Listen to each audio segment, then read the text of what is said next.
ஏழ்மையான குடும்பத்தில் பிறந்து பழைய ஆடைகளை அணிந்து ஒரு பக்கம் அரிசிக்கு கூட வழி கிடையாதுங்க. மசூதியில கிடைக்கக்கூடிய அரிசியை வாங்கி சமைச்சு உண்ணு இந்த மாதிரி தான் வளர்ந்தோம். அதுவும் இல்லாம நாங்க ஏழை குடும்பம். ஏன்னா அரசாங்கம் கட்டி தந்த வீட்டில் தான் நாங்க வசித்து வந்தோம். அதுவும் இல்லாம எங்களை படிக்க வைக்கிறதுக்கு எங்க அம்மாவுக்கும் தெம்பு கிடையாது, எங்க அப்பாவும் கிடையாது எனக்கு. ஸோ அந்த மாதிரி சூழ்நிலையில் இருக்கக்கூடிய ஒரு பையன் ஏழ்மையான நிலையில் இருந்து உயர்ந்த நிலைக்கு சென்றிருக்கிறான். அதுவும் கல்வியின் மூலம். அவரை பாராட்டி தான் ஆக வேண்டும் என்று கேரள அரசு முதலிடத்தை பிடித்த விட இரண்டாவது இடத்தை பிடித்தவருக்கு தான் இன்னைக்கு பாராட்டு மழை பொழிஞ்சிருக்கிறாங்க. அதுவும் ஏழையாகவே இருக்கணும் அப்படின்ற வரைமுறையை உடைத்து ஒரு மாணவன் சாதித்திருக்கிறான். எப்படி? கல்வியின் மூலமாக. சோ அப்பேற்பட்ட சாதனையாளர்கள் ஒரு சிலர் தான் இருப்பார்கள்.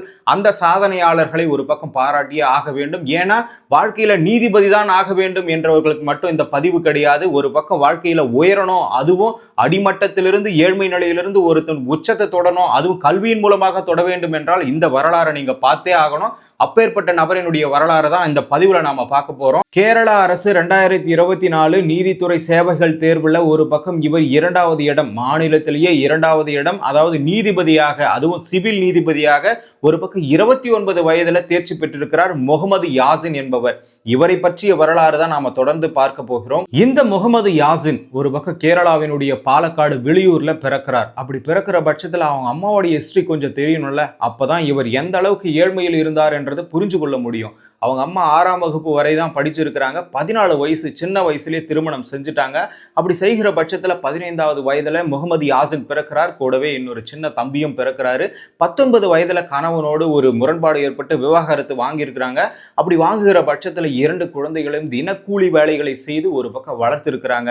அப்படி இருக்கிற பட்சத்தில் முகமது யாசின் சிறு வயதிலேயே ஒரு பக்கம் வேலைக்கு செல்லக்கூடிய சூழல் ஏற்படுகிறது. அதற்கான அடித்தளமான ஒரு காரணம் என்னன்னா, அரிசி வாங்க கூட காசு கிடையாது, ஸ்கூலுக்கு போட்டு போகிறதுக்கு புது துணி வாங்க கூட காசு கிடையாது. பழைய துணிகள் இலவசமாக யாராச்சும் கொடுத்தா, அதே மாதிரி பழைய புத்தகங்கள் யாராச்சும் இலவசமா கொடுத்தா, இந்த மாதிரி வாங்கி படிக்கக்கூடிய ஒரு சூழல்ல தான் முகமது யாசின் படிச்சிருக்கிறாரு. அதற்காக தான் சின்ன வயசுலயே பால் பாக்கெட் போடுறது, அதுக்கப்புறம் பேப்பர் டெலிவரி பண்றது, அதுக்கப்புறமா கட்டுமான வேலைகளுக்கு போறது, இந்த மாதிரி வேலைகள்லாம் சிறு வயதிலேயே செய்யக்கூடிய ஒரு சூழல் ஏற்படுவதற்கு காரணம் அவருடைய ஏழ்மை தான். அதுவும் அவர் வசித்த வீடு ஒரு பக்கம் பாத்தீங்கன்னா அரசாங்கம் கட்டி தந்த வீடு தான். இந்த மாதிரி இருக்கக்கூடிய சூழ்நிலையில அவர் தினக்கூலியாக ஒரு வேலைக்கு சென்றிருக்கிறார். கூடவே படித்தும் இருக்கிறார். அவர் சரியாக படிக்க மாட்டார். அந்த பள்ளியில எப்பொழுதுமே அவர் வெளியே நிற்கக்கூடிய ஒரு ஸ்டூடெண்டாகவும் இருப்பாரு. இவன் சரியா படிக்க மாட்டான், எல்லாராலையும் கிண்டல் செய்யப்படுவர் தான் இந்த முகமது யாசின். இப்பேற்பட்ட சூழ்நிலையில ஒரு பக்கம் முகமது யாசின் அவர்கள் கரடு முரடான ஒரு பாதையை கடந்து 12ஆம் வகுப்பை தாண்டி விட்டார். ஒரு பக்கம் எலக்ட்ரானிக்ஸ் டிப்ளமோ முடித்து விட்டு குஜராத்ல வேலை செய்ய பணி கிடைக்கிறது. அப்படி கிடைக்கும் பொழுது அவர் வேலை செய்ய போகிறார். ஒரு வருடம் கரெக்டா செய்யறாரு. அப்படி செஞ்சு முடிச்சு உடனே கேரளாவுக்கே திரும்புறாரு. திரும்பி ஒரு உயர்கல்வி படிப்பை, பட்டப்படிப்பை முடிக்கலாம்னு சொல்லிட்டு ஒரு பட்டப்படிப்பை முடிச்சுட்டு உடனே யாருமே சொல்லி கொடுக்க ஆளும் கிடையாது, அதாவது சஜஸ்ட் பண்ணவும் ஆள் இல்லை. எந்த துறையை தேர்ந்தெடுக்கலாம், என்ன பண்ணலாம், ஏதாவது ஒரு வழி காட்டுறதுக்கு இல்ல தூக்கி விடுறதுக்கு யாரோ ஒருத்தர் இருப்பாங்க.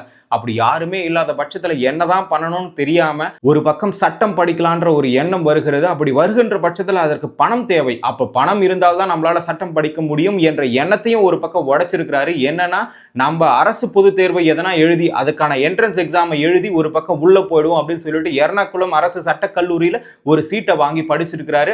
இப்படியெல்லாம் போராடி பெற்ற அந்த சீட்டை தக்க வைக்கணும்ன்றதுக்காக அவர் பல போராட்டங்களை மேலும் சந்திச்சிருக்கிறாரு. ஆமாங்க, என்னதான் அரசு கல்லூரியா இருந்தாலும் ஒரு பக்கம் செலவுக்கு காசு தேவை. அந்த காசை சேர்க்கணும்னா ஒரு பக்கம் நாம ஒரு தொழில் செஞ்சே ஆகணும். தொழில் சொல்ல முடியாது, ஒரு வேலை செய்தே ஆக வேண்டும். அப்படி செய்த வேலை தான் ஒரு பக்கம் பாத்தீங்கன்னா ஜொமேட்டோ டெலிவரி பாய். இந்த வேலையை செய்து கொண்டே ஒரு பக்கம் 8ஆம் வகுப்பு 10ஆம் வகுப்பு மாணவர்களுக்கு டியூஷன் எடுத்துக்கொண்டே அந்த வருமானத்தெல்லாம் வச்சுக்கிட்டு 2023 வரைக்கும் சட்டப்படிப்பை முடிக்கிற வரைக்கும் இதை வைத்தே ஓட்டி கொண்டிருக்கிறார்.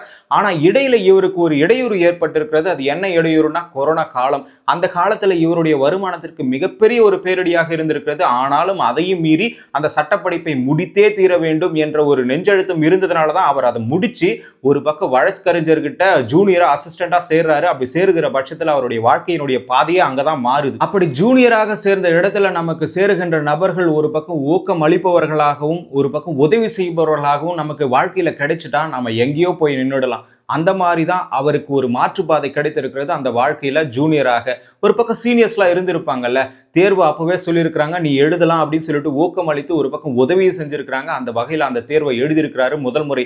அப்படி எழுதுகின்ற பட்சத்துல தேர்வுல தேர்ச்சி அடைஞ்சிருக்கிறாரு. கிட்டத்தட்ட மாநிலத்தில் 58வது இடம். ஆனா முதன்மை தேர்வுல மெயின்ஸ்ல தோத்து போயிருக்கிறாரு. அப்படி தோற்று போற பட்சத்துல அவங்க யாருமே அந்த ஊக்கத்தை கெடுக்காம நீ படின்னு சொல்லிட்டு அவருக்கு ஊக்கம் அளிச்சு ஒரு பக்கம் உதவி செஞ்சிருக்கிறாங்க. அந்த வகையில இப்பொழுது 2024 தேர்ச்சி பெற்று ஒரு பக்கம் மாநிலத்திலே 2வது இடம் பிடிச்சிருக்கிறாரு. ஆனா இவருக்கு ஏன்பா பாராட்டு மழை பொழியறீங்கன்னு கேக்குறீங்களா? இவருடைய பாதை நீங்க முன்னாடி பார்த்திருப்பீங்க, நானே சொல்லியிருக்கேன், ரொம்ப கரடுமுரடான பாதை. இந்த பாதையை கடந்து ஒருத்தன் சாதிக்கிறான்றது மிகப்பெரிய ஒரு விஷயம். அதனாலதான் இவருடைய தேர்ச்சியை இங்க கொண்டாட்டமாவே கொண்டாடிட்டு இருக்காங்க. கேரள அரசு மட்டும் இல்ல, சுற்றி இருக்கக்கூடிய அண்டை மாநிலங்களும் சரி அவருடைய வாழ்க்கை வரலாற்றை ஒரு பாடமா எடுத்துக்கொண்டு, ஏன்னா வாழ்க்கையில நிறைய பேர் உயரணும், எல்லாருமே, நிறைய பேரும் சொல்லக்கூடாது, எல்லாருமே உயர வேண்டும் என்ற எண்ணத்தில் தான் போராடி கொண்டிருக்கிறார்கள்.